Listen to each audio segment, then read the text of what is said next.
Dear students, in this video lecture, I am going to explain the phenomena of diffusion. So, explanation will be the next heading. The molecules of any substance can be the solid, liquid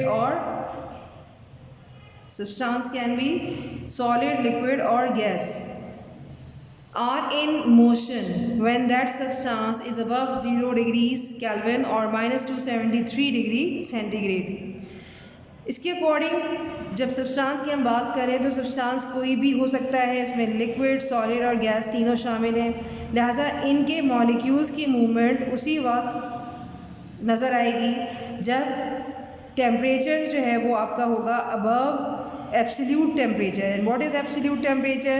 Absolute temperature is actually 0 Kelvin, or in turn 0 Kelvin is equals to minus 273 degree Celsius. तो जब किसी भी substance का temperature आपको जो है यानी receive होगा 0 केल्विन और माइनस 273 डिग्री सेंटीग्रेड या सेल्सियस, तो उस वक्त उस सब्सटेंसेस की जो मॉलिक्यूल्स हैं वो मूवमेंट स्टार्ट कर देंगे. So it means this temperature is actually must be above then for the movement. अगर टेम्परेचर इतना ही हुआ यानी अबव ना हुआ, ये इसके इक्वल हुआ, तो उस वक्त सब्सटेंसेस के मॉलिक्यूल्स में मूवमेंट शो नहीं होगी, which indicate that the movement of molecule is actually temperature dependent. ये टेम्परेचर पे डिपेंड करती है.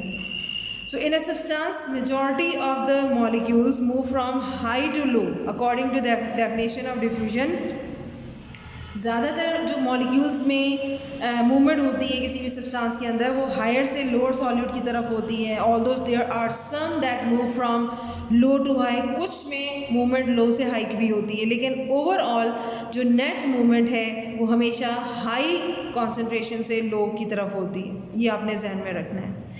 Eventually, the molecules reach a state of equilibrium where they are distributed equally throughout the area. जैसा कि example flower के example से मैंने आपको समझाया कि अगर आप किसी भी मूवमेंट ऑफ मॉलिक्यूल के लिहाज से हम देख रहे हैं तो हमने ये देखा कि हमेशा मूवमेंट जो होगी, ओवरऑल जो नेट मूवमेंट होगी वो होगी हाई कॉन्सेंट्रेशन से लोअर सॉल्यूट कॉन्सेंट्रेशन की तरफ. मैं लो कॉन्सेंट्रेशन थोड़ा शॉर्ट में लिख रही हूँ, लो कॉन्सेंट्रेशन की तरफ. लेकिन यहाँ पर जब हमने फाइनल जो रिज़ल्ट देखा मूवमेंट ऑफ मॉलिक्यूल्स का, तो हमने एंड पे देखा कि एक वक्त ऐसा भी आएगा कि जो मॉलिक्यूल्स होंगे वो इक्वली इन दोनों एरियाज़ में डिस्ट्रीब्यूट हो जाएंगे, और वो हालत हमारी कौन सी हालत होगी जिसमें मॉलिक्यूल्स की मूवमेंट जो है वो इक्वली हो जाएगी, इक्वल हो जाएगी.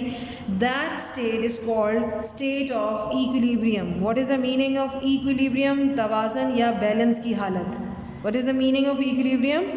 तवाज़न, बैलेंस हो जाना. तो बैलेंस का मतलब ये है कि अगर एक फूल की खुशबू जो उस वक्त रूम में आपको कुछ हिस्से में कम और कुछ हिस्से में ज़्यादा महसूस हो रही होगी, इक्विलिब्रियम की कंडीशन में, इक्विलिब्रियम की हालत में वो फ्रेगरेंस इक्वली पूरे रूम में डिस्ट्रीब्यूट हो जाएगी. तो इस हालत को हम कहते हैं state of equilibrium. Now the next example जो कि अब आपके सामने नज़र आ रही है along with the example of flower, जैसे मैं एक्सप्लेन कर चुकी हूँ. हेडिंग आपने नेक्स्ट देनी है examples. So there are some more examples related to diffusion, starting from the first one. So diffusion, as you know, the one of the principal method of movement of substances within cells as well as across cell membrane. जिस तरीके से आपने कहा कि cell के अंदर भी diffusion movement of molecules के लिए एक बेस्ट मेथड के तौर पे यूज़ होता है, यानी एक फिनोमेना है जो कि बेस्ट मेथड या प्रिंसिपल मेथड कहलाता है. बल्कि साथ साथ अगर सेल से किसी मटेरियल को बाहर जाना है through the cell membrane which is a carrier और semi permeable membrane, then again we can say that diffusion is the best method for the transport of material across the cell. So the first example regarding this is carbon dioxide, oxygen, glucose and some other materials which can cross cell membrane by diffusion.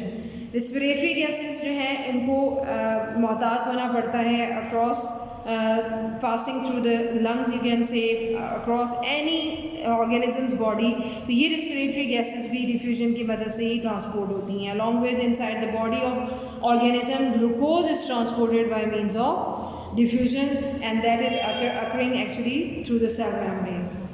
Second example is gas exchange in gills and lungs occurs by diffusion. इसी तरीके से ज़्यादातर जो aquatic animals होते हैं जैसे कि fish वगैरह, उनमें सांस लेने के ऑर्गन्स को गिल्स कहा जाता है। इसी तरीके से जो टेरेस्ट्रियल एनिमल्स हैं जिनमें हम बीइंग अ सोशल एनिमल शामिल हैं, हमारी बॉडी में लंग्स जो हैं वो रेस्पिरेटरी ऑर्गन्स होते हैं। सो गिल्स एंड लंग्स के अंदर जो गैशियस एक्सचेंज का अमल होता है जिसमें ऑक्सीजन बॉडी के अंदर ली जाती है और कार्बन डाइऑक्साइड को एक्सेल या रिलीज किया जाता है, that is also done by the process which is called diffusion.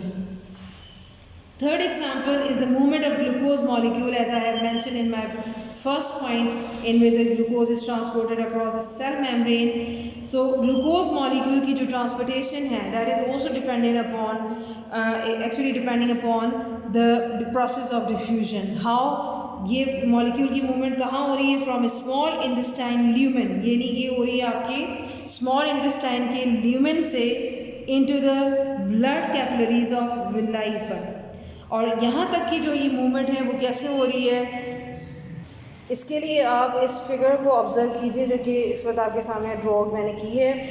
This figure actually representing the small section of small intestine. ये पूरी फिगर जो है इस वक्त आपके सामने एक स्मॉल इंटेस्टाइन के छोटे से एरिया को रिप्रेजेंट कर रही है, जिसमें आपको स्मॉल इंटेस्टाइन के अंदर का जो एरिया नज़र आ रहा है, जिसको मैं डॉटेड फॉर्म में यहाँ रिप्रेजेंट करती हूँ। दिस एरिया जो कि जहाँ पर आपकी मटेरियल की मूवमेंट आपको नज़र तो नहीं आएगी क्योंकि ये आपका एक छोटा सा एरिया है। So this area of small intestine is called lumen. Lumen, that is the cavity which is present inside the small intestine. So what is the small intestine lumen? A cavity present inside the small intestine. Now the movement of molecule occurs from small intestine lumen into the capillaries or blood capillaries of villi. So where the villi are present inside the small intestine. अब इसके लिए ज़रा closely look करना पड़ेगा, आपको थोड़ा सा करीब से देखना पड़ेगा।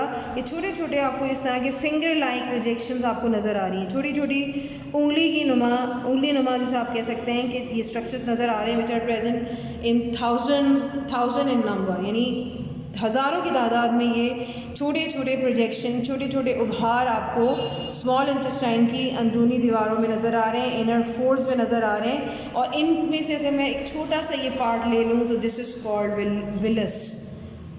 Singular word is villus while the plural word is villi. और जब हम इसको थोड़ा सा और मज़ीद डिटेल में देखें तो हमारा जो ट्रांसपोर्ट ऑफ मॉलिक्यूल हो रहा है, यानी कौन सा मॉलिक्यूल? ग्लूकोज मॉलिक्यूल, जो कि यहाँ से मूव कर रहे हैं कहाँ पर, यानी ल्यूमेन से विलाई की ब्लड कैपिलरीज़ के अंदर। तो विलस की जो ब्लड कैपिलरीज़ हैं वो क्या हैं? विलस का स्ट्रक्चर थोड़ा सा आपको मैं ऐसे एक्सप्लेन कर लेती हूँ कि एक विलाई का स्ट्रक्चर जो है वो आपके सामने मैं ड्रॉ कर रही हूँ, जिसमें आपको क्या नज़र आ रही है? जिसमें आपको स्मॉल इंटेस्टाइन के अंदर के ये छोटे छोटे प्रोजेक्शंस जो हैं वो नज़र आ रहे हैं, और अक्रॉस इट आपको यहाँ पर ब्लड कैपिलरीज़ जो हैं बारीक बारीक नज़र आएंगी। ठीक है, ये सपोज़ कि ये ब्लड कैपिलरीज़ हैं जो ऑल अराउंड द विलाई या विलस जो हैं वो डिस्ट्रीब्यूट हुई हैं। तो एक तरीके से स्मॉल इंटेस्टाइन के ल्यूमेन से ब्लड कैपिलरीज़ ऑफ विलाई के अंदर, यानी इनके अंदर movement of glucose molecule is actually another example of diffusion. So these are some of the examples of diffusion. Now in the last passage, last two lines, you will understand what type of process is diffusion.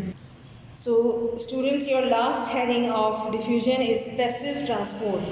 And what is the meaning of passive transport? Passive transport is basically a type of process, a type of phenomena which does not require energy. So because the cell does not expend energy, does not require energy, or does not have an expenditure of energy, that's why we can say when molecules diffuse across its membrane, the diffusion is type of passive transport. So finally passive transport क्या है?